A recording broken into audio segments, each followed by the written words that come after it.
A few days ago I went to a Halloween party at my friend's new Victorian house. I love Halloween and thought it would be a fun way to forget my recent breakup. The house was gorgeous. It had flickering candles and smelled like pumpkin spice. I felt excited walking through the door, but I sensed something strange right away. As the night went on, weird things started happening. I felt drafts in some rooms, but there was no open window. I could hear laughter, but whenever I walked in, it stopped. It felt like a joke, but I started to feel uneasy. At one point, I noticed a group of people huddled together, whispering. When I approached, they stopped talking and changed the subject. I guessed it was just my imagination, but it was unsettling. The whispers grew louder as I roamed the house. The lights flickered, sending a chill down my spine. I stood in one room and overheard someone say this place had strange happenings. My heart raced when I realized some guests had disappeared without a word. I tried to laugh it off, thinking it was just party antics, but I couldn't shake the feeling that something was off. I had a drink with a few guests, but their conversation was focused on a secret or an incident related to the house. A cold draft made me shiver. One woman mentioned how the last party was odd, but she didn't elaborate. I wanted to ask more, but I felt an urge to step away from them. The whispers turned into something that sounded like a chant. Shadows darted at the edges of my vision. I walked past the dining room, where I heard low laughter. I peeked inside and saw 3 people staring at me with blank expressions. A chill ran through me. They didn't say a word. It felt like they were waiting for something to happen. I questioned if I was imagining it all, but it felt too real. The music warped. It made me feel dizzy. I walked back into the main area, searching for someone I knew. The crowd felt like it was closing in. I couldn't shake the feeling that more people were missing. As the night wrapped up, I left the house feeling strange. My mind was a blur. I wanted to brush it off as just a weird night, but doubts crept in. I kept asking myself if any of those odd things really happened, or if I was just paranoid. Maybe there was something hidden in that house. Maybe the night was just a strange dream. Then, just before I walked out, I noticed someone standing near the door. I turned to look back, but the doorway was empty. A shiver ran down my spine. I didn't know who they were or what was happening. The feeling of unease followed me as I stepped into the night, leaving me to question everything I thought I knew.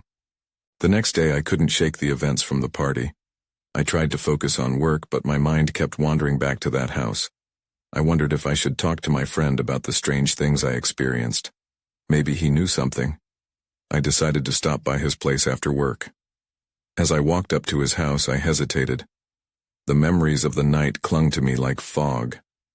I knocked on the door, and he answered with a smile. "Hey, how was the party?" "It was interesting," I admitted, trying to sound casual. He raised an eyebrow. "Interesting? That's one way to put it. What do you mean?" I stepped inside and glanced around, noticing some of his decorations still up. "Did anything strange happen to you? I mean, aside from the usual Halloween stuff?" He laughed, but then his expression shifted. "What did you see?" I recounted the whispers, the flickering lights, and the guests who seemed to vanish. His face paled as I spoke. "You felt it too?" he asked, almost as a whisper. "What do you mean?" He glanced around as if he expected someone to be listening. The last party was even stranger. People left suddenly, like they were drawn to something. I couldn't explain it. Half of us were convinced it was just the vibe of the house. I felt a knot tighten in my stomach. "What happened at the last party?" He hesitated before answering. "Some say it felt like the house was alive. Things moved on their own. Shadows followed people. It was like, I don't know, something was watching us." I felt a chill at his words. "And you didn't tell me?" "I thought it was just a ghost story. I didn't want to scare anyone," he admitted, looking guilty. Then I remembered the woman who mentioned the last party. There was someone at the party who seemed really on edge. She said something was off. I wanted to ask her more, but I trailed off. "You should have," he urged. "She might have more information." "What do you mean? Where can I find her?" "I can't recall her name, but she lives in the neighborhood. Maybe she didn't ghost you because she was scared." His words sparked a decision in me. I had to find her, to dig deeper into what was happening. "Do you think she would be at your place again?" He sighed. "It's possible. She's super into Halloween. It's like this whole thing, I'm not sure is fun anymore." As we talked more, I felt increasingly uneasy. The atmosphere in the room darkened like a storm was brewing. Then, out of nowhere, there was a loud bang from the back of the house. My heart raced, and I shot my friend a worried glance. "What was that?" I whispered. He looked just as startled. "I don't know. I should check it out." Before I could say anything, he stepped toward the door leading to the back. A surge of apprehension washed over me. Just then, my phone buzzed. I glanced down and saw a text from an unknown number. "You shouldn't have left the house." A prickling sensation ran down my spine. I wanted to run. I made a split-second decision. "Wait, don't go by yourself." But it was too late. He was already gone. I heard his footsteps fade into the distance. The front door felt like a barrier, trapping me inside with a growing sense of dread. Then everything went dark. I blinked, the darkness wrapping around me like a heavy blanket. My heart thudded in my chest. I couldn't hear anything. No footsteps, no sounds coming from the back of the house, just silence. I called out, "Hey, are you okay?" The only response was the echo of my own voice, swallowed by the stillness. Panic surged within me. I stumbled toward the back door, reaching for the handle, but the weight of dread held me back. I checked my phone again, hoping for a sign, a flicker of light. But there was nothing. The unknown number had sent no follow-up message. I felt exposed and foolish for being here alone. Taking a deep breath, I stepped into the hallway, the familiar decorations casting eerie shadows against the walls. The air felt charged, heavy with something unseen. I made my way toward the back of the house slowly, my eyes scanning every corner. As I neared the kitchen, a chill swept over me. A cupboard door creaked open, swinging just enough for me to catch a glimpse of something inside. I hesitated.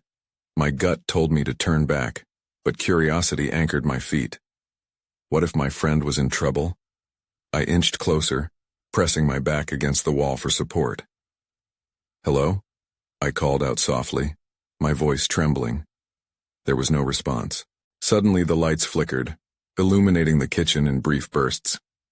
In those flashes I could see the mess left behind from the party, drinks spilled, plates scattered. Then, in the fading light, I thought I saw something shift in the shadows. My breath hitched as I peered into the darkened corner, straining my eyes. That's when I saw it, a figure crouched low just beyond the kitchen island. It looked human but felt wrong. The way it moved was unsettling, like it was caught between dimensions. I should have run, but I was frozen. It turned its head slowly, revealing hollow eyes that seemed to drink in the light. I stumbled backward, realizing I needed to get out. I rushed back to the hallway, but just as I reached the front door, I heard a voice, a whisper that made my skin crawl. "You shouldn't have left." It was him, my friend. I turned back, torn between running outside and finding him. I pushed through the front door only to find the porch empty. "Where are you?" I shouted, but all I heard was the wind howling through the trees. I had to know where he was, what was happening. I felt pulled toward the back again like a moth to a flame. But then I caught sight of something glinting on the floor. I knelt down, my heart racing. It was his phone, cracked and abandoned. Grabbing it, I felt the weight of dread settle deeper in my chest. I needed answers, but now I was more lost than ever. The house felt alive around me, and I had no idea what I had unleashed. With a rush of determination, I turned toward the back. Somehow, I was going to find my friend. Before I took another step, a loud crash erupted from within the house, followed by an eerie silence. Then, without warning, I realized someone else was in the house. I stood paralyzed, the heart-stopping realization hitting me harder than before. Someone else was inside. The shadows in the hallway seemed to pulse with life as I tried to catch my breath. The crash echoed ominously in my head, and I was momentarily consumed by the noise, wondering what or who had caused it. I gripped my friend's phone tightly, trying to collect my thoughts. Should I hide? Should I call for help? But calling for help felt futile. The lack of signal left me trapped in a nightmare. Instead, I opted to search. I had to know what I was dealing with before it dealt with me. With quickening footsteps, I stepped through the threshold into the kitchen once more. It looked the same, a disarray of party remnants scattered across the countertops. But the air felt different, charged with an energy I couldn't explain. Every nerve in my body screamed at me to turn back, but I couldn't leave without knowing. As I reached the side of the kitchen island, I froze. The air crackled, and I turned my head slightly. That's when I noticed the cupboard door had swung shut. I hadn't done that. My stomach dropped. I stepped closer, heart racing as I reached for the handle. Suddenly a noise behind me, the unmistakable sound of footsteps, soft yet deliberate. I whipped around to face the darkness behind me. It was too dark to see clearly, but I could sense something lurking there just out of sight. "Is anyone there?" I called out, forcing strength into my voice. No response came, just the oppressive silence, thick and suffocating. Against my better judgment, I stepped back toward the noise, impulsively searching for my friend. "James?" I tried again, desperation creeping in. Then I heard it, a distinct shuffle, followed by a low groan. My heart raced as I pressed myself against the wall, forcing myself to breathe steadily. "James!" I shouted, panic rising in my chest. And then, like the final piece of a dreadful puzzle, I saw him. He stumbled into the light from the hallway, his face pale and drawn. But something was wrong. He wasn't alone. A shadow loomed behind him, a figure that I could hardly comprehend. I gasped, and my friend turned abruptly. The expression on his face was one of sheer terror, eyes wide as he looked straight at the thing behind him. "Run," was all he managed to shout before the figure lunged. I didn't think. I dashed past him and toward the back door once more, my feet pounding against the wooden floor. I could hear the chaos erupt behind me, screams and guttural noises mixing into a symphony of horror. I didn't look back. I couldn't. The door felt impossibly far as I raced through the house. Everything was a blur, shadows dancing in my peripheral vision, chairs toppling as I swept past them. I reached the back door, yanking it open, but as I stumbled through, I felt the air grow cold. I turned to see the figure, its shape shifting and blurring at the edges. It stood on the threshold as if blocking my escape. My breath hitched as I took a step back, time slowing as realization set in. Whatever that was, it was not going to let me leave. I hesitated for just a moment, eyes darting back toward James. I saw him grappling against the shadow, a futile struggle. Fear filled my veins, urging me forward. But I was frozen in place. Then in a heartbeat I heard another whisper, cooler and more taunting than the last. "You can't leave." With that I realized what I truly faced. I had to fight for my survival now. I knew I couldn't stay still much longer. I had to act. The figure hovered there, shifting like smoke, but I couldn't focus on it now. I turned around, scanning the backyard for any chance of escape. It was dark, the glow from the house barely illuminating the grass. The old shed caught my eye. It was a gamble, but it offered some cover. I sprinted towards it, hoping to shake whatever nightmare clung to me. I could hear James's muffled cries behind me, but they mixed with the growing din of chaos, blurring together into a cacophony I couldn't decipher.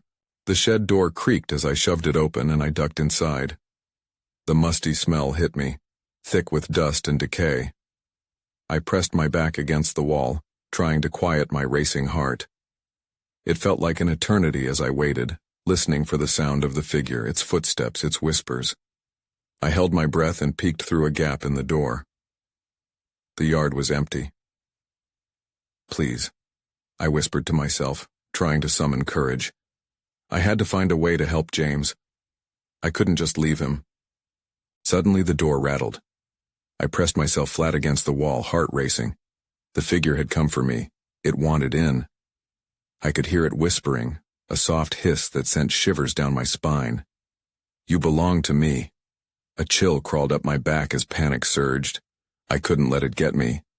I glanced around the shed, the shadows shifting with every heartbeat. Old tools hung from the walls. A rusty shovel caught my eye. I grabbed it, feeling the cold metal in my hand. It might be my only defense. The door rattled again and I gripped the shovel tightly, my knuckles turning white. I had to be ready for whatever was about to come through. I knew I had to respond.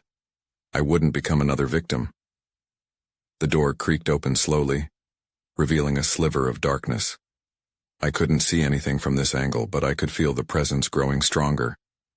I prepared myself, adrenaline flooding my system, and steeled my mind against the fear clawing at me. Just as I was about to leap out, I heard a loud crash outside, followed by a scream. It wasn't James's voice, but it sent a rush of dread through me. What was that? My heart sank.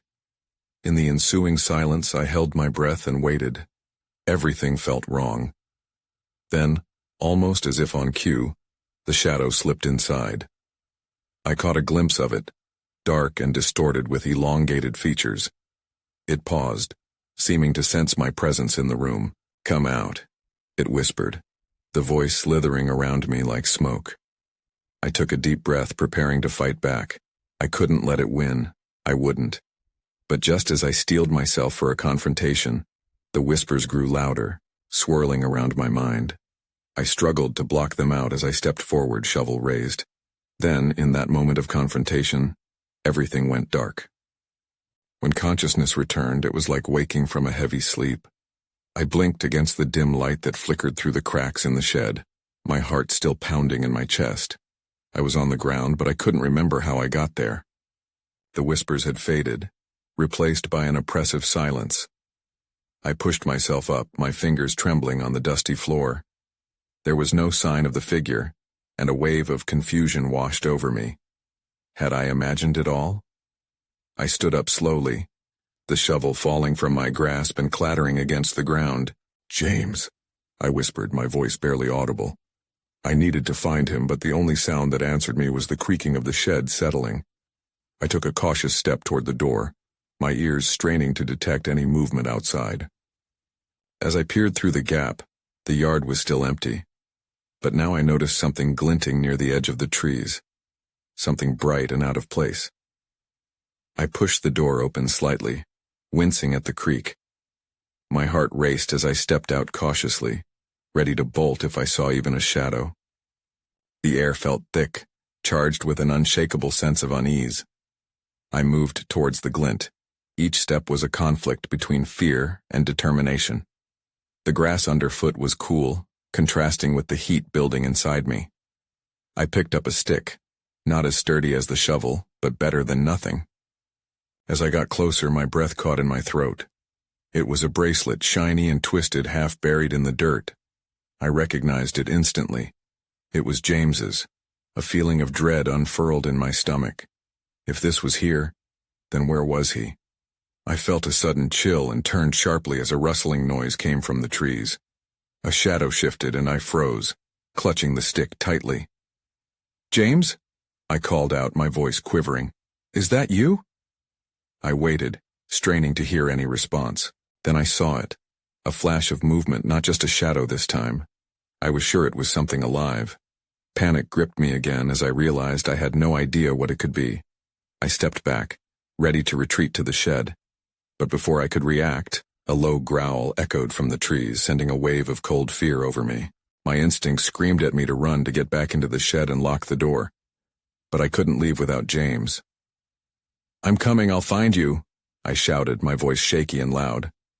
I moved toward the trees, the stick raised, ready for anything. Then I heard it. A voice, weak and filled with pain, calling my name. "Help me, please." It was James. I rushed toward the sound, every instinct pushing me forward. I had to find him, and fast. But as I pushed deeper into the darkness, the rustling grew louder, and the growling more persistent. It was as if something was guarding him, waiting for me to make a mistake.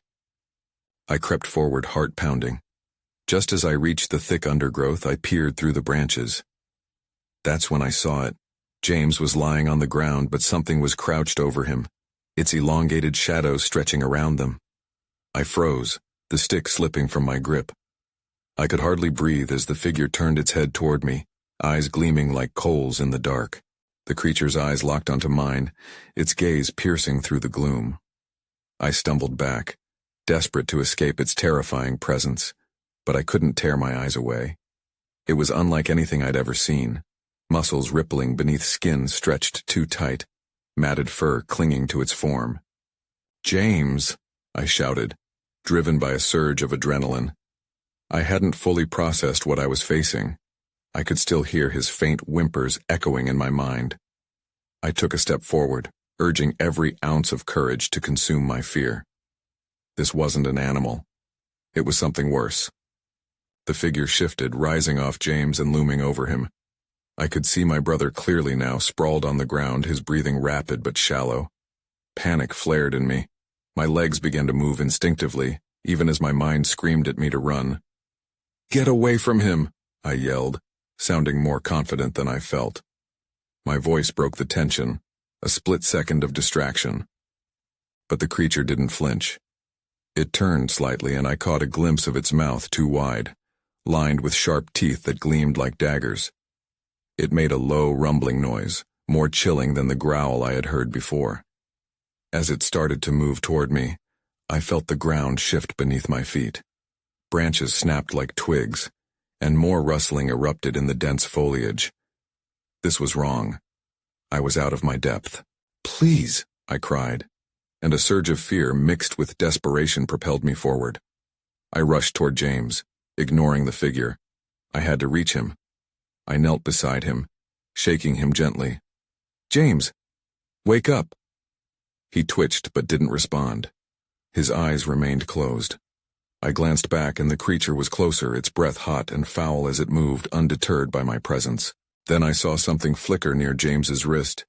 The bracelet. I snatched it up, thinking it might distract the creature or worse, appease it. Holding it tightly in my palm, I stood, ready to defend James. I had no idea what I was doing, but I knew I couldn't let it take him. "Leave him alone," I shouted, waving the bracelet like a charm. I backed toward the trees, praying for the chance to drag James out of harm's reach. The creature hesitated, tilting its head as if assessing the weight of my offer. It wasn't enough. More growling erupted from the depths of the woods, and suddenly, I wasn't just facing one creature. Shadows unfurled, moving rapidly among the trees, revealing more pairs of glowing eyes. Panic hit hard, tightening around my chest. "James!" I screamed again, but the sound of my voice felt distant in the fray. The shadows lingered, waiting for the signal to attack. I realized I had stumbled into something far bigger than I had anticipated. I couldn't hold my ground any longer. I grabbed James under his arms, trying to lift him, hoping he would wake up. But I felt something tugging at the back of my mind like a warning. The shadows shifted, and I could almost see long limbs poised to strike. We needed to get out of there. Now. But as I looked into the terrible eyes of the nearest creature, I knew I hadn't just found danger. I had uncovered something terrifying. It was hunting us. In a final bid, I pulled James to his feet, my heart racing as the unseen forces closed in. I turned to drag him away, but the ground beneath us erupted into chaos. Then everything went dark. I gasped as consciousness flooded back. The darkness gave way to a faint flicker of light above me. It was disorienting. My head throbbed, and I tried to sit up, but felt a heavy weight pressing down on me. The musty scent of damp earth invaded my senses. I pushed against the ground and managed to roll onto my side. Panic surged once more when I realized I was not in the woods anymore. I blinked rapidly, trying to take in my surroundings. The room was small, cramped, lit only by a weak beam filtering through a crack in the wall. There was dirt everywhere, piled up against the corners with remnants of old roots snaking through the ground. "James!" I shouted, my voice echoing off the walls like a last-ditch cry for help. But there was no response. Just a heavy silence that felt weighty and suffocating. I pushed myself to my feet, swaying slightly. My body ached, and every muscle in my arms screamed at me as I stumbled forward. Where had I been taken? Images flooded back to me. James and that monstrous figure, the way the shadows had swarmed around us as if nature itself had been corrupted. But now, in this dim prison of earth and stone, it felt like I was trapped in a nightmare. Looking around, I spotted some faded images on the walls. They looked like scratches or carvings. I leaned closer. My heart leaped when I recognized them, symbols or markings that resembled the bracelet I had seen earlier. Then a low growl broke the silence vibrating through the walls. It couldn't be. I turned toward the sound, a cold dread settling in my stomach. It was nearby. "James?" I called again, desperation tightening my throat. A noise filtered through from above, a faint scuffle, then silence. My heart raced as I strained to listen for any response. I felt completely alone. Maybe I was in a buried pit, waiting for whoever owned those growls to find me. Suddenly I heard a scrape behind me. Panic washed over me as I spun around, expecting to see a hideous creature stalking toward me. But I was met with shadows dancing across the walls in the flickering light. I took a step back, trembling. That's when I heard it. A soft cry, a familiar sound.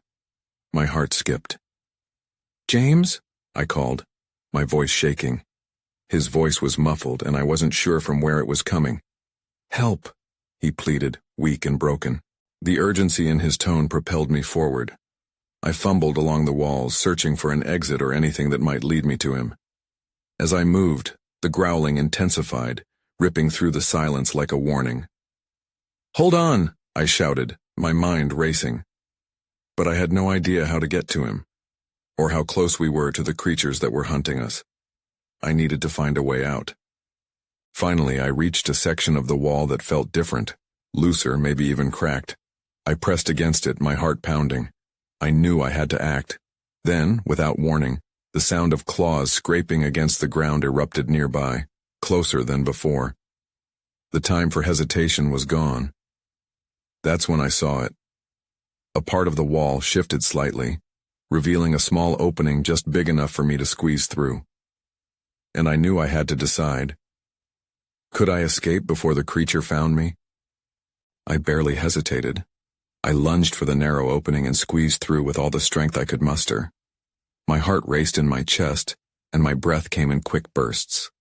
I felt the rough edges of the wall scrape against my skin, but I pushed on, driven by the desperate need to find James. As I tumbled into the next space, I landed hard on a cold stone floor. Looking up, I saw that this room was bigger, though still dim and musty. The flickering light came from an ancient lantern hanging from the ceiling, casting long shadows that danced across the walls. Panic surged as I caught a glimpse of a strange mural, depicting twisted figures that seemed to reach out toward me. "James?" I whispered, my voice trembling in the eerie stillness. The air felt colder here, almost oppressive. I stood, brushing dirt from my clothes, and searched for any sign of him.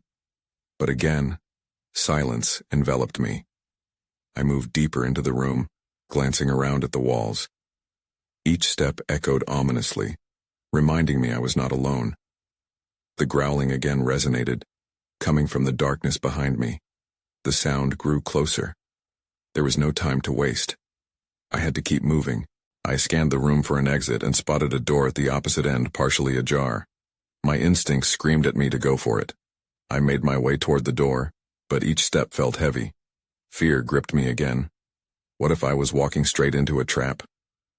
Suddenly a crash echoed behind me. The noise splintered the quiet, sending a jolt through my body. I turned to see a massive shadow barreling toward me, its teeth glinting in the weak light. I was trapped between the beast and the door. Without thinking, I sprinted toward the exit. My heart raced and adrenaline fueled my movements. I burst through the door and into a narrow corridor. "James, where are you?" I called out, but my voice wavered, choked by fear. The growling followed me, louder now, as if a demonic force was pursuing me from behind. I kept running, my mind racing. What if James was in danger? What had happened to him? I spotted another doorway to my left and darted inside, slamming the door shut behind me. My breath came out in sharp gasps as I leaned against the solid wood. The growling subsided, but sirens of panic still echoed in my ears. I put my hands to my head, trying to think. There must be a way to find James. I glanced around the room, searching for something, anything that could help me. That's when I saw it. A small circular window set high in the wall. I climbed on top of an old crate, peering through the glass. Beyond the window, I caught a glimpse of a faint silhouette. A figure? James? My heart leaped, but it was obscured by shadows. I needed to know. I had to make a choice. Do I break the window to call out, risking the creature hearing me? Or do I find another way through this maze of stone and despair? Time was running out. I could feel the weight of something ominous bearing down on me. I had to act quickly. I took a deep breath, the cold sweat on my palms clinging to the wood of the crate beneath me. I had to find out if that outline I'd seen was James. The urgency to see him propelled me forward with a resolve I didn't know I had. Without a second thought, I swung my arm back and smashed my fist against the glass. The pane shattered, raining down tiny shards. Instinctively, I covered my face, wincing at the sharp sound. The window opened wide, allowing a rush of air to surge into the room, carrying with it a hint of damp earth and something far less identifiable. They were coming. I could sense the growling intensifying. It echoed in my mind like a distant thunderstorm warning of an inevitable tempest. "James!" I called as loudly as I dared, leaning my torso out through the jagged window. I peered into the dimly lit corridor beyond, hoping to catch sight of him, willing him to answer. "I'm here. I'm coming." But the silence swallowed my words whole. Then, like a beacon, I heard him again, a faint echo of a groan. He was close. I forced my body through the small opening, sharp edges nicking my skin as I twisted and turned, desperation driving me. The risk of being heard faded in comparison to the need for connection. I landed on my feet in a narrow passage, hardly able to catch my breath for fear of the shadowy icicles of terror clawing their way back through the door I had just come from. I scanned the dim corridor, seeing flickers of movement dance against the walls. The growling was closer now, the low rumble vibrating through the ground beneath me. "James!" I shouted again, and this time I heard it. His voice was muffled yet hopeful. I turned to follow the sound, navigating through a twist of darkness, heart pounding in sync with each urgent footfall. "Hang on, I'm coming." I rounded another corner and skidded to a stop. Up ahead there was a faint beam cutting through the murkiness from an open door. In a fluid motion I rushed toward it, each footstep lingering with dread. I could feel the tremors of my heart echoing in my eardrums, feeling time dilate with every rushed breath. Inside the room it was sparsely lit, shadows undulating across the stone. And there he was, James, slumped against the wall, looking battered and bruised. Relief washed over me like a warm wave, momentarily pushing the panic aside. "James," I said, rushing to him, dropping to my knees. "Are you okay?" I reached to touch his shoulder, but he recoiled. "No, don't come any closer," he croaked, eyes wide as he shook his head, desperation shaping his features. "It's not safe." Frozen in disbelief, I glanced around, swallowing the apprehension knotting in my throat. Why wouldn't he want my help? "What do you mean? We have to get out of here." "They're coming," he murmured, his eyes darting toward the door. And then I heard it, a low growl building momentum outside. It was relentless, echoing off the walls, pressing down on us like a tangible weight. We had to make a decision now. "James, listen to me. We have to move, there's no time." His gaze softened, filled with fear, but also with something else. Hope. "Okay," he whispered, almost as if convincing himself. I shoved my shoulder against the door to get a better grip. The door held firm, but I wouldn't let it falter. "On 3, I murmured, looking at him. 1, 2, 3. With fierce momentum, we flung the door open. My heart raced as I stepped out, dragging James behind me, and we were met by a chilling sight. The hallway lay stark and quiet.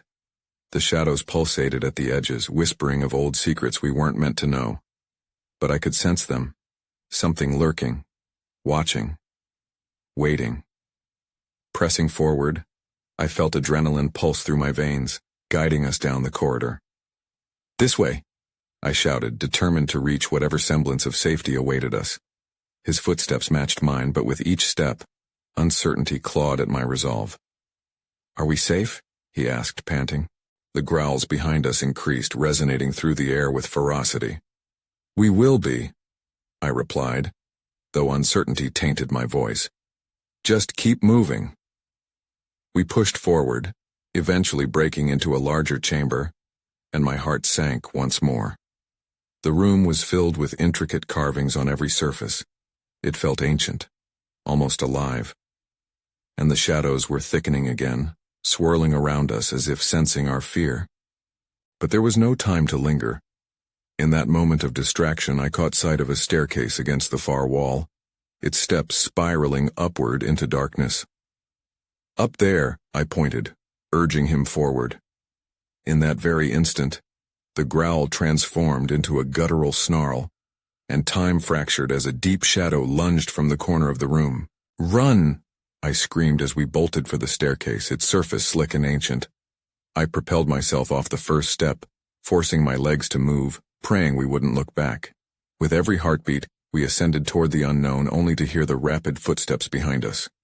The creature was getting closer, and with every instance of desperation, my fear magnified. The final step up broke into blaring daylight, and just as we leapt across the threshold, I felt a rush of wind behind us, the growl changing into a deafening roar. Everything seemed to spin as we tumbled out into an open space, my body colliding with the earth. The sunlight streamed around us like an ethereal shield, shimmering against the shadows that lurked behind. I turned to James, breathless, and through the wild thorns of my heart, I couldn't shake the feeling of being watched. "What just happened?" he gasped, still wrapping his head around the events. I don't know," I muttered, looking back toward the entrapped door. But that was not something we were meant to walk away from. We stood in silence, the weight of uncertainty settling on our shoulders as the sun dipped low, casting elongated shadows behind us. We were free of the house, and yet, unease lingered like a specter just beyond perception. A lingering gaze remained on that door, uncertainty haunting me.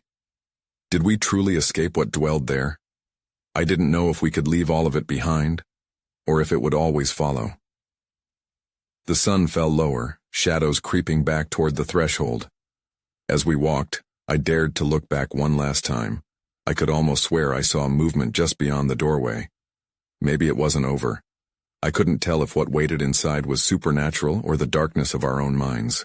All I knew was that I would never be able to dismiss that house again, and perhaps I would never entirely feel safe from what lurked in the shadows.